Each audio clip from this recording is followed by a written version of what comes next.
So the mass protests going on in Hong Kong, coming right up.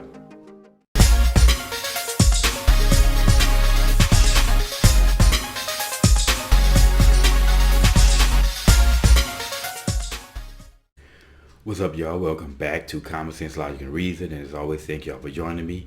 Now, you may or may not be aware of this mass protest going on in China because the mainstream media in America choose not to report on it very much. We're talking about probably one of the biggest, if not the biggest, political situation going on in the world. And they choose to demonize and tell lies against Trump rather than not cover real news. But anyway, this protest in Hong Kong has been going on for like 14 weeks straight, and it doesn't look like there's going to be any end of it coming soon. It's not going to die down anytime soon. Now, the protest originally started as a display against an extradition treaty with China. Now, this treaty was created, or agreement was created with China, because a man reportedly from Hong Kong went to Taiwan, and he took his girlfriend, or which he killed her and chopped up into a bunch of pieces or something like that, and returned back to Hong Kong.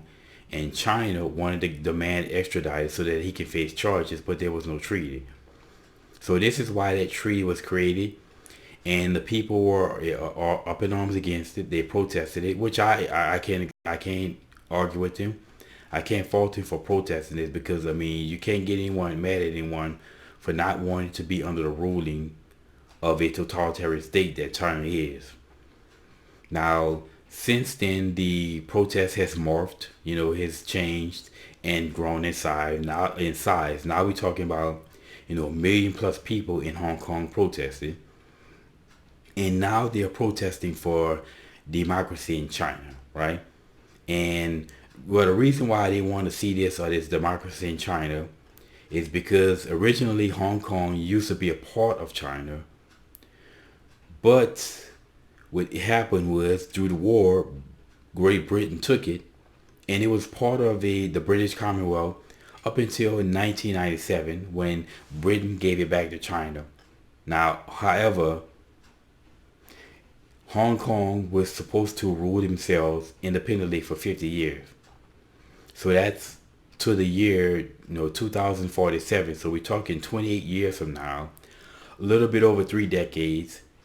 That's some time, but a little bit less than 3 decades, and that's some time off, but it's fast approaching. So these people, again, you can't blame these people in Hong Kong for protesting this and not wanting to be under rule of a totalitarian state. Can you imagine going from liberty and freedom and being woke about it, knowing history, and being forced to be under some totalitarian state?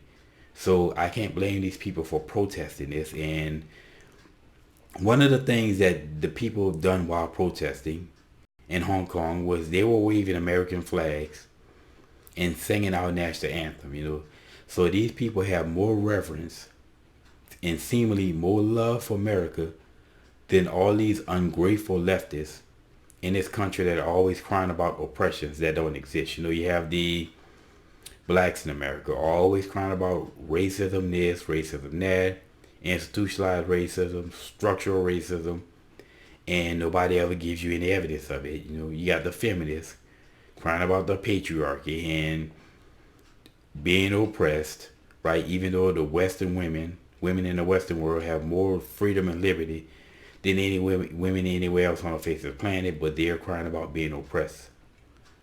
So these people are just ungrateful. They don't appreciate everything that this country is offering to them. While you have people in Hong Kong who's under threat of basically being under a totalitarian state and losing their freedom. And of course, China wanting to be the superpower, the pre-integral power in the world and supplanting America.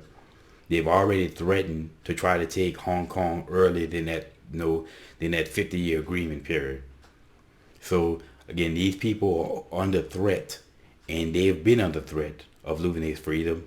And the reason why you see such ungratefulness amongst these people in America is that there's never been any real threat of an American losing any of their liberty to a totalitarian state. I mean, the greatest threat what we've seen as a country is probably the Mexican American War, which was decades away, generations away. The biggest threat beyond that had to be maybe Pearl Harbor, and really only Pearl Harbor. But beyond that, there's never been a threat to any American citizen of losing his right, and that's why so many take it for granted. That old saying goes, you never know what you have until you've lost it. And just like you told Ayaan Hirsi Ali, she made this statement, you spit on freedom because you've never known what it is to not have it. And that's the problem with so much of the problem with these liberal leftists in America. They just have been so spoiled rotten. They don't know what it is to not be without freedom. And personally, I will gladly, as many people have said, I will gladly do a free exchange of all these people, all those protesting, all million of them protesting in Hong Kong for all these ungrateful leftists. And if America's so bad, they shouldn't have a problem leaving, because you look at Madonna, right? And all these other celebrities who threatened who leave when Trump won, and to my knowledge, none of them have left, but they can. I'll gladly ship them to wherever they want to go and replace them with these freedom-loving people in Hong Kong. And of course, the nasty woman Ashley Judd, she can bring her ass with Madonna.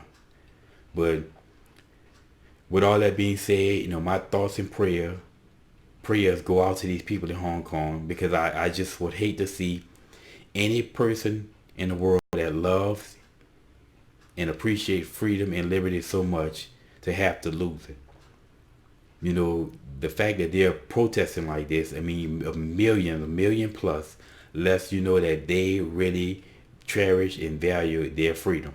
Now, all those people who are really willing to just give it away willy-nilly, they shouldn't have it, and nor do they deserve it, as Thomas Jefferson said. Now, again, as I said, the main reason why the mainstream media is not covering this, the mainstream media in this country, is because they don't want to present this message of people protesting for liberty. They want socialism and basically socialism and, as you can see, a communist type socialist state in America, and any idea or notion of anyone protesting against that, they're not going to tell us this. And this is, one of the reasons why, the left controls the media as if they do, because they want to control the message. But as I've said, like I said, my thoughts and prayer, all thoughts and prayers goes out to those people in Hong Kong. May they never have to lose that liberty that they basically love and cherish.